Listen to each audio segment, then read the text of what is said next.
ఉన్న కొత్త రాజ్యసభ స్థానాలు మరి ముందుకొచ్చాయి. మళ్ళీ మళ్ళీ మోసమే జరుగుతుంది. ఇది ఇంకా ఖచ్చితంగా ఇంకా చెప్పాల్సిన విషయం ఏమి లేదు.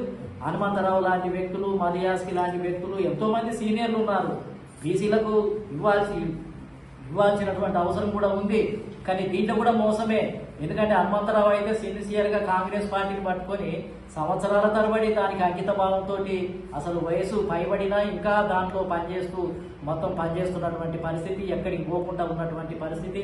కనీసం ప్రభుత్వ సలహాదారుగా ఒక సీనియర్ నాయకుడిని ఒక సలహాదారుగా జూనియర్గా 30 సంవత్సరాలు నిండినటువంటి వాళ్ళను సలహాదారుగా పెట్టుకున్నారు.